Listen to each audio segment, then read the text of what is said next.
brought you by Silver Pumps and Motors. Top quality और consistent performance के लिए सिर्फ सिल्वर पंप्स नाम याद रखना. కేంద్ర ప్రభుత్వ ఉద్యోగులకి సెంట్రల్ గవర్నమెంట్ శుభవార్త చెప్పింది. ఇక రైతన్నల చెవిలో కూడా తీపి కబురు వేసింది. కేంద్ర కేబినెట్ తీసుకున్న కీలక నిర్ణయాలు రైతులపై ఆర్థిక భారాన్ని తగ్గించబోతున్నాయి.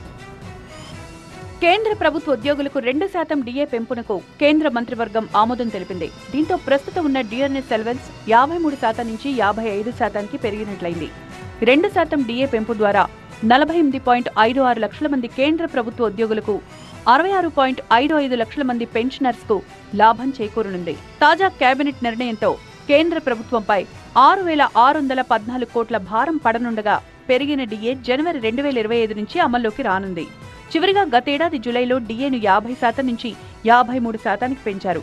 ఏటా 2 సార్లు కేంద్ర ప్రభుత్వ ఉద్యోగుల డిఏను కేంద్రం సవరిస్తూ ఉంటుంది.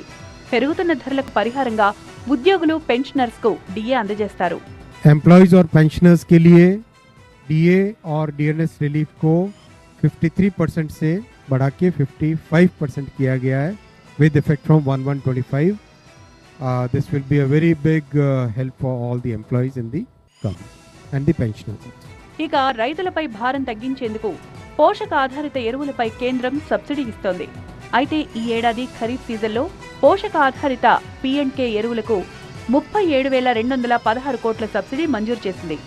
న్యూట్రియంట్ బేస్డ్ సబ్సిడీ పథకం కింద 28 రకాల పోషక ఆధారిత ఎరువుల గరిష్ట చిల్లర ధరను తయారీదారులు లేదా దిగుమతిదారులు తగిన స్థాయిలో నిర్ణయించుకునేందుకు కేంద్ర ప్రభుత్వం అనుమతిచ్చింది.